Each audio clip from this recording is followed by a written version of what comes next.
बिस्मिल्लाहिर्रहमानिर्रहीम। अस्सलातु वस्सलामु अलैका या ख़ातमुन नबीन। अस्सलामु अलैकुम स्टूडेंट्स। लेटर्स का टॉपिक 2 करेंगे हम। पार्ट 1 हमने लास्ट लेक्चर में डिस्कस किया था लेटर्स के बारे में, बिजनेस लेटर कैसे होते हैं। इसमें letters of inquiry, sample of inquiry letter, technical information letters and memoranda, references and letters of recommendation, guidelines for writing reference and guidelines for writing letter for of recommendation। सबसे पहले देखें letters of inquiry क्या होता है। A letter of inquiry ask someone for specific information. Inquiry का मतलब है ना कि इंक्वायर करने के लिए, कुछ किसी से पूछने के लिए, इन्वेस्टिगेट करने के लिए आप, तो वही मतलब है लेटर ऑफ इंक्वायरी लिखा जाता है किसी से कोई स्पेसिफाइड इन्फॉर्मेशन सीख करने के लिए। In some cases, such as a request for promotional material, the recipient will have a clear interest in responding to your letter। तो इसका फीचर एक मेन इंपॉर्टेंट वो ये है कि जो रिसीवर है उसका क्लियर इंटरेस्ट होता है कि वो आपको लेटर का रिस्पॉन्स ज़रूर करता है, ठीक है।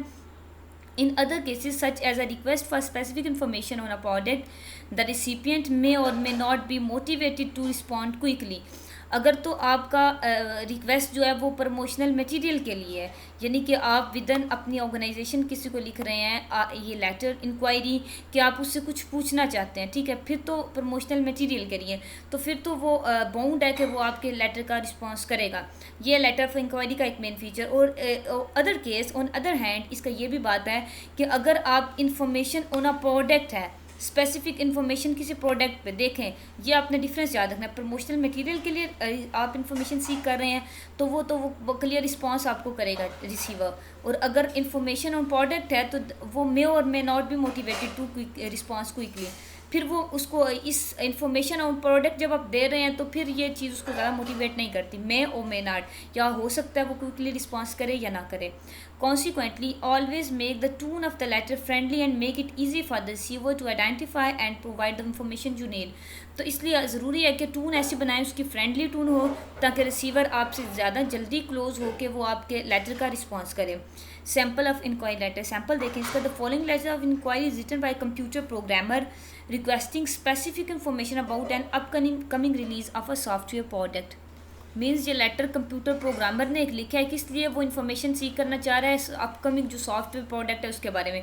ये देखें ये हेड है उसका, ये आप मार्जिनस लाइंस देख लें, दरमियान में ये उसने हेड दिया हुआ लेटर का, फिर ये ऐसे एड्रेस है, फिर और ये 2 लाइंस छोड़ के ये डेट है। जैसे हमने लास्ट लेक्चर में अपने डिस्कस किया कि हेड की आफ्टर 2 लाइंस हम डेट लिखेंगे। देखें नवंबर 11, नवंबर मंथ को स्पेल किया हुआ है, जैसा कि हमने उस लेक्चर में पढ़ा था कि आप मंथ को स्पेल करेंगे जो मंथ होगा।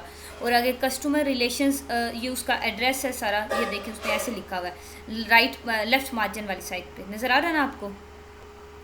उसके बाद नीचे ये डियर कस्टमर रिलेशंस, ये देखें डियर के साथ उसने वही वर्ड जो हमने लास्ट लेक्चर में डिस्कस किए थे, सारा थीम उसने फॉलो किया हुआ इस लेटर में। नेक्स्ट बॉडी देखें।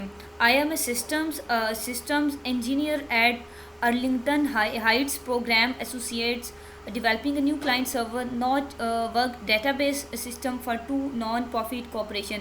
ये ना क्लियर नहीं लिखा हुआ वट एवर, लेकिन उसने ये बताया कि मैं इंजीनियर हूँ, इस डेटाबेस पे मैं काम करता हूँ नॉन प्रॉफिट कॉरपोरेशन पे और ये मेरा काम है। फिर आगे उसने बताया my team is considering using your new release of Omega database plus 1.0 as a key part of the system. वो नया सॉफ्टवेयर वो कह रहा है जो आप रिलीज़ करें ओमेगा डेटाबेस, मेरी टीम उसको कंसिडर कर रही है। If incorporate your product into our design a client will need to purchase at least a total of 140 pieces of your software। वो कहता है अगर हम आपके जो डेटाबेस आप डेवलप कर रहे हैं हम उसका डिज़ाइन क्रिएट करें तो ऐसा होगा कि हमारे जो प्रोडक्ट्स आपके प्रोडक्ट्स है 140 कॉपीज़ वो हम सेल कर देंगे, हमारे जो क्लाइंट्स है वो आपकी ये डेटाबेस को आपके इसके सॉफ्टवेयर को परचेज़ कर लेंगे, ठीक है। देख लें पैराग्राफ्स में स्पेसिंग कैसे है, बिल्कुल वैसे ही जैसे हमने उधर पढ़ा था। We have read your promotional material and are very interesting in using your product. आगे वो अब इंटरेस्ट शो कर रहा है कि हमने आपका प्रमोशनल मटीरियल पढ़ा है, हम आपका प्रोडक्ट यूज़ करने में इंटरेस्टेड हैं। और आगे बता रहा है we need however the answer, हमें आंसर की ज़रूरत है, यानी कि आप हमें रिस्पॉन्स करें to the following question before we can decide. अब देखें ये बात उसने क्वेश्चन पुट करके ना उसके सामने उसको रिस्पॉन्स करने पे मजबूर कर दिया है कि हम आपका डेटाबेस या हम आपके सॉफ्टवेयर को और कंसीडर करें उससे पहले हमें इन क्वेश्चंस की आंसर की ज़रूरत है। Are you still planning to release the Omega database plus version 1.0 on February 12, 1998। अब वो पूछता है क्या इसी डेट पे आप रिलीज़ करेंगे डेटाबेस अपना जो आपका है सॉफ्टवेयर उसको। देखें क्वेश्चनिंग करके उसने उसको मजबूर कर दिया कि वो उसको रिप्लाई करे, रिस्पॉन्स रिस्पॉन्स करें, आंसर करें, है ना। ऐसे ही बाकी 2 क्वेश्चन में व्हाट इज़ लैंड, पता नहीं क्या लिखा है, environments, will your product support what ever, will your product support PGP encryption. ये सॉफ्टवेयर डेटाबेस की, अगर आपको कंप्यूटर बैकग्राउंड है तो आपको इसकी समझ आ रही होगी, ये उसकी लैंग्वेज है। मतलब समझाने का ये है कि कैसे उसने उसको अर्ज किया कि वो उसको रिस्पॉन्स करे। आगे हेडर फुटर ये देख लिया आपने, यूज़ हुआ वह। अब उसने एंड उसको कैसे किया, लास्ट पे I would be happy to talk you further about your product, मैं और आपके प्रोडक्ट के बारे में बात करके खुश हूँगा, यानी कि आप मुझसे कांटेक्ट करें, you can call me at, call उसने ईमेल और कांटेक्ट अपना दे दिया। फिर आगे सिंसियरली उसने जो एंड नोट दिया है, फिर ये और ये देखें, ये हमने पढ़ा था ना ऊपर वो नोटेशन जो लास्ट में होता है जिसने टाइप किया लेटर को, ये वो आ गई हमारे पास। नेक्स्ट सेकंड डिस्कस करेंगे हम technical information letters and memoranda. Technical information letters and memoranda are short documents that announce new technical information. क्या होते हैं, शॉर्ट डॉक्यूमेंट्स होते हैं और करते हैं क्या, न्यू टेक्निकल इन्फॉर्मेशन को अनाउंस करते हैं, such as software bug and its solution और न्यू फीचर, सॉफ्टवेयर बग और उसके सोल्यूशन को और उसके न्यू फीचर्स को। Use the memorandum format if the information is being sent inside an organization. ये आपको पता है कि अगर इनसाइड ऑर्गेनाइजेशन हमने within the organization information send करनी हो तो हम क्या करते हैं, मेमोरेंडम यूज़ करते हैं। ये हमने पहले भी बात पढ़ी है, ये आपको पता है। Use the letter format if the document will be sent outside the individual. तो और लेटर फॉर्मेट आप यूज़ तब करेंगे जब आपने आउटसाइड अपने ऑर्गेनाइजेशन यानी किसी और ऑर्गेनाइजेशन से बाहर किसी बंदे से आपने कांटेक्ट करना हो, ठीक है। इसकी बॉडी, अब ये दूसरी लैंग्वेज लिखी हुई है, थोड़ा सा प्रॉब्लम होगी, पहले देखते हैं इसको। The addressing scheme for the World Wide Web relies on uniform resources location, URL इसको कहते हैं। Each web document has a URL which identify the protocol being used, the name of web server and document is on, and the path name to get to the document. Note, in common usage, the more specific term uniform resource locate URL is frequently used, where the more general term universal resources indicator URL would be more appropriate. भाई URL को उसने यहाँ discuss किया हुआ, ठीक है, 3 जगहों पे या अलग अलग एब्रीवेशंस प्रोवाइड किए हैं, ये देखें आप URL की, ठीक है।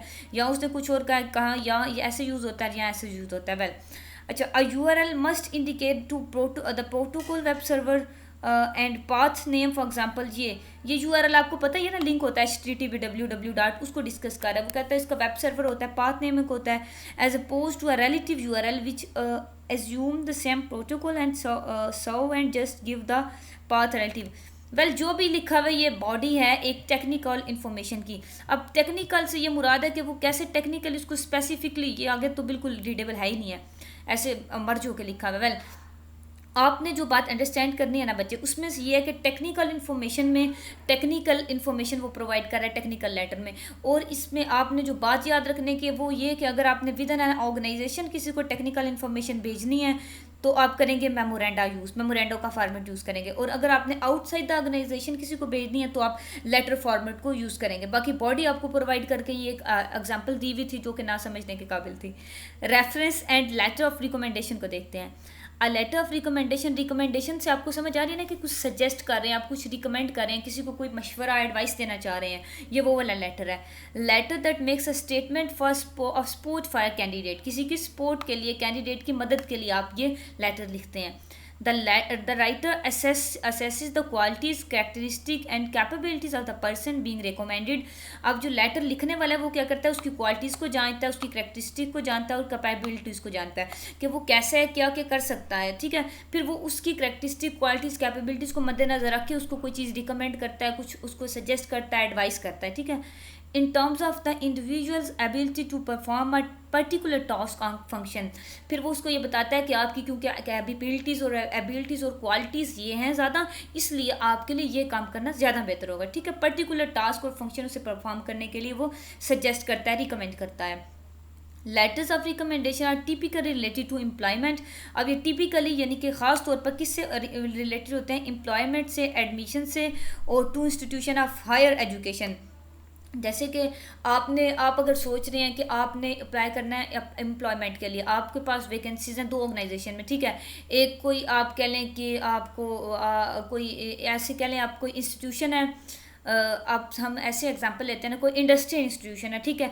आप कह लें कि उसमें आप बनता है कोई आप ले लें एग्जांपल क्लॉथिंग फैक्ट्री की एग्जांपल ले लें, ठीक है, इंडस्ट्रियल एक इंस्टीट्यूशन है। अच्छा, सितारा फैक्ट्री जो इस्लामाबाद में सितारा जो लिमिटेड है, उसकी हम एग्जांपल लेते हैं। वेल, एक उसमें आपकी पास वैकेंसी है जॉब के लिए, ठीक है, और एक और गुल अब्दुल उसको कहते हैं, बिग फेमस नेम है, वो भी फैसलाबाद की इंडस्ट्री, हाँ, गुल अहमद, ठीक है, ओके, एक सितारा और एक गुल अहमद, दो एग्जांपल्स हमारे सामने आ गई। हम इन दोनों को कंपेयर करते हैं, ये दोनों क्लॉथिंग फैक्ट्रीज हैं, ठीक है, बहुत बड़े इनके नाम है फैसलाबाद में, और ब्रांड्स हैं अच्छे।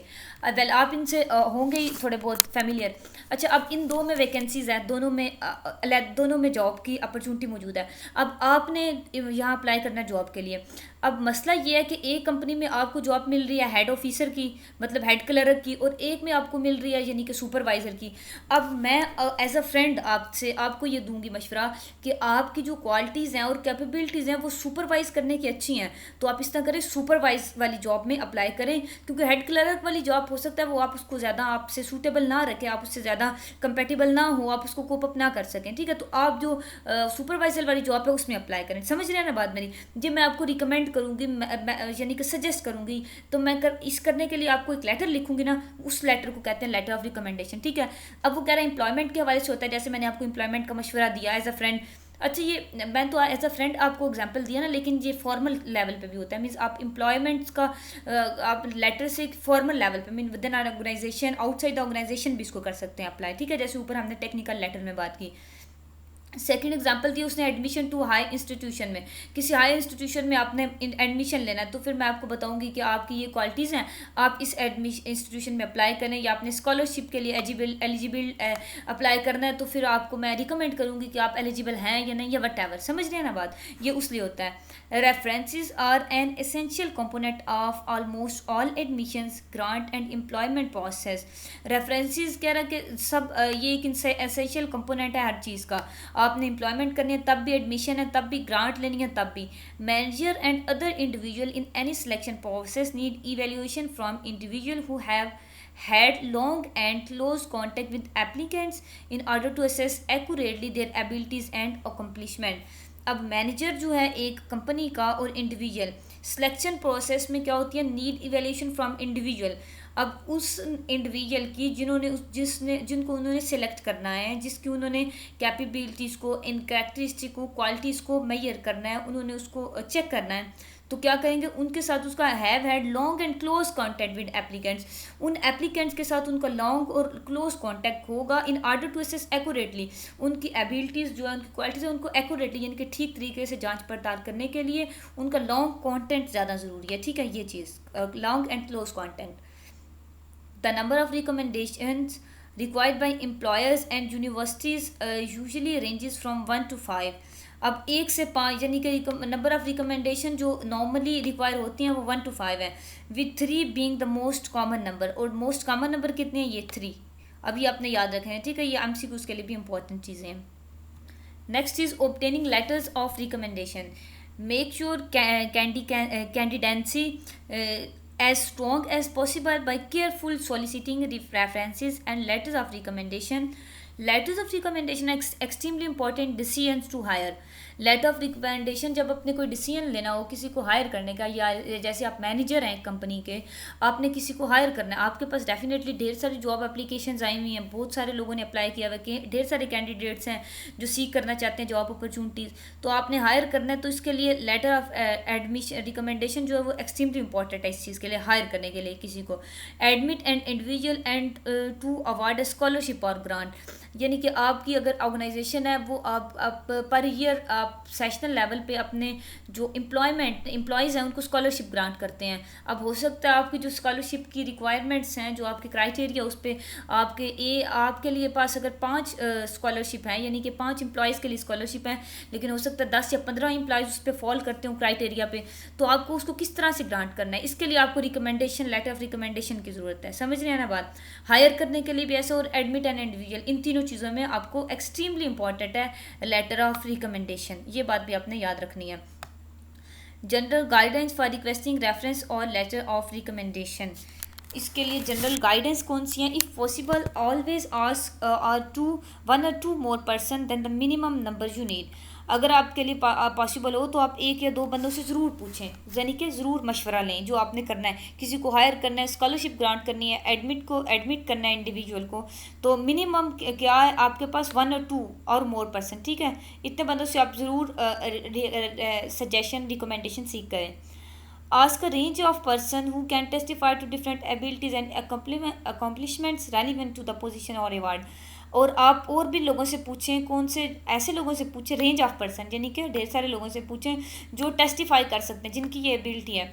अच्छा, हो सकता है आप एक कंपनी के मैनेजर हैं और आपकी एबिलिटी नहीं है, मतलब आप अपने काम में माहिर है ना। अब मैनेजर एक जैक ऑफ ऑल ट्रेडर तो नहीं ना होता, वो भी अपनी एक उसकी क्वालिफिकेशन है, वट एवर उसने मैनेजमेंट में किया हुआ है। तो अब कभी उसकी कंपनी में, ऑर्गेनाइजेशन में ऐसा कोई प्रॉब्लम आ जाती है, मतलब स्कॉलरशिप की हम ले लेते हैं एग्जांपल, आप डिजर्विंग के लिए स्कॉलरशिप करें तो अब उसको नहीं पता डिजर्विंग कौन है और ठीक ठीक उस क्राइटेरिया पे कौन उतर रहा है। तो अगर कोई ऐसा बंदा है जो उस काम उससे जो उसमें आप कह लें प्रोफेशनल है या वो उसमें एक्सपर्ट है, तो वो उससे ज़रूर रिकमेंडेशन या सजेशन सीख कर लेगा इसको ग्रांट करने से पहले, ठीक है। समझिए ना बात, कि ऐसे बंदे से आप सीख करें रिकमेंडेशन, गाइडेंस, सजेशन जो टेस्टिफाई कर सकता हो, जो एबिलिटीज़ को जज कर सकता हो, मेजर कर सकता हो, ठीक है। If possible, ask someone in person to write a recommendation or to be a reference. If the individual is far away, ask him or her by phone or through written letter. Generally, unless you know the person extremely well, do not ask someone to be a reference or write a letter of recommendation through email.